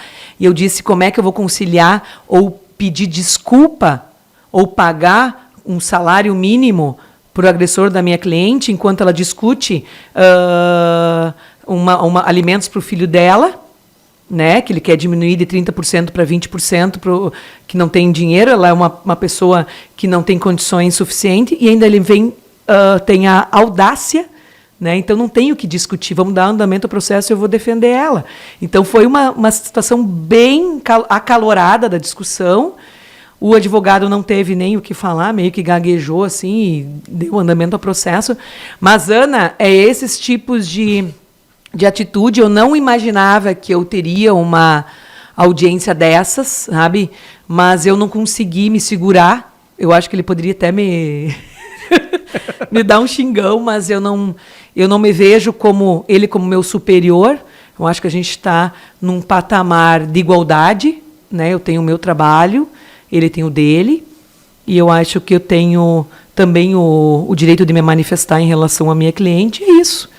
E estamos na luta diariamente contra a cultura do machismo. E a cultura, Guilherme, somos nós que criamos, e a cultura somos nós que acabamos. Então, quando a tua filha diz assim, pai, tu está sendo machista, aí a cultura, a gente vai começando a trabalhar. E quando a gente diz assim, sabe aquela única frasezinha, ai, que homem querido, que homem maravilhoso, marido maravilhoso que a Ana tem, ele ajuda em casa. Isso já tira, o que chama machista. Homem não ajuda em casa, não faz mais que obrigação, porque ele compartilha do mesmo ambiente doméstico, que ele lava, passa, né? Compartilha. Então esse já cozinha, no meu caso, maravilhoso. É isso. É isso. Rê, vou já me permitir fazer que nem a tua cliente ter chamado de Rê. Cara, tem muita coisa ainda que eu queria falar contigo e perguntar. Vamos fazer outro, isso aí que eu ia dizer. Convida a Ana para vir também. Olha, vamos botar as mulheradas para compartilhar de muita... Porque eu digo assim, sabe, Guilherme? São tantas violências cotidianas que nós mulheres sofremos. É a mesma coisa assim, Rê, tu tá exagerando. Não, mas eu não posso estar exagerando, sabe? Porque é aquele pensamento meu como mulher, só eu estou sentindo aquilo. Mas aí, aquela pessoa deveria ter pensado, não, mas deixa eu pensar o que ela... Sabe? Então, eu sei que a Ana, a fulana, a ciclana, a Maria... Todas elas sofrem violências cotidianas, às vezes bem simples, mas aquilo ali está tão na nossa vida que nós mulheres, às vezes, internalizamos aquilo e, às vezes, deixamos passar. Mas a gente precisa reagir um pouco mais, sabe? Claro que não com tanta nós sendo violentas, mas nos posicionando com uma argumentação legal, dizendo assim, eu não gostei disso, eu acho que pode ser diferente. E, principalmente, Guilherme, nós precisamos muito do apoio dos homens. Que a nossa luta como mulher, que é a frase que eu estou trazendo sempre agora, não existe luta sozinha, que nós mulheres não podemos mais lutar sozinha. Que chegou um ponto que eu sento assim, sabe? Quando eu sento assim, eu perco a vida, eu estou perdendo assim os meus minutos de paz, que eu digo assim, não, quem é que vai nos ajudar? Os próprios homens. Nós precisamos falar para os homens agora. Isso. A gente tem essa questão agora, né? Está muito em alta a questão do lugar de fala. Mas tu não tem lugar de fala e tal.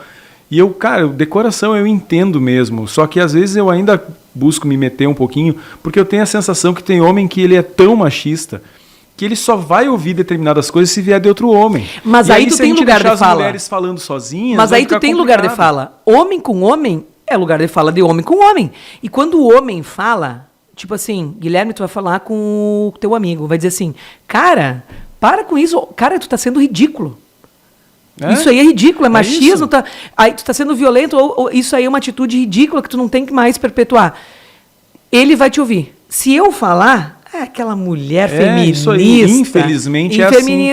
Infelizmente é assim. Porque aí a gente o homem, a gente pode sim discutir determinadas coisas. Eu não quero me sobrepor à mulher ou querer entender melhor do que ela, a dor dela, e querer traduzir para os outros. Não é isso. É que tem coisas que o homem só vai ouvir outro homem, dependendo daquele homem, tu entendeu? Então, assim, vamos falar sim sobre terceiro turno, sobre isso que tu falou agora, de que o homem não ajuda em casa porque a responsabilidade é dos dois, a responsabilidade é dos dois, então não tem ajuda, é responsabilidade compartilhada. A mesma questão com os filhos. pensão alimentícia, vamos discutir que não é legal puxar o cabelo da menina na balada, não é legal puxar pelo braço, não é legal segurar o braço dela, mesmo que tu não esteja apertando para tentar impedir que ela vá e tu falar o que tu quer. Não é legal. Vamos os homens falar isso, porque para ver se entra na cabeça da maioria, tu entendeu? Ou pelo menos de alguns. Se eu conseguir convencer cara, eu já estou me sentindo vitorioso. Porque aquele vai levar para outro. E tu traz a pensão alimentícia, como é importante, né? Não, a pensão alimentícia não é para ex-companheira, a pensão alimentícia, os alimentos são para a criança. Então, aquele pai que oculta bens, que quer fazer pagar R$300, R$300 não dá quase 2 caixas de leite. Então, começar a ter uma noção de vida, de consciência humana, que as pessoas têm que mudar, né? Então, Guilherme, tem muito assunto, a gente tem muita coisa para fazer, para falar e para fazer e para mudar, sabe? E eu vejo que é só através das conversas, da educação, dessa troca, que a gente vai poder ter uma luz, né, no final do túnel, que a gente possa, quem sabe, respirar nós mulheres. E se tiver algum homem nos ouvindo e achar que essa luta não é dele, que ele não tem...